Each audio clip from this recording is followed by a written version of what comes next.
तो ये है दोस्तों आज़ादी स्क्वायर, जो कि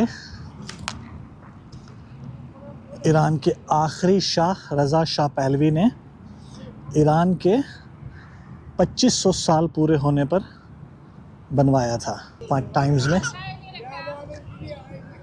ओ तेरी से, ये तो काफ़ी बड़ा है। मैं बिल्कुल इसके नीचे आ गया हूँ।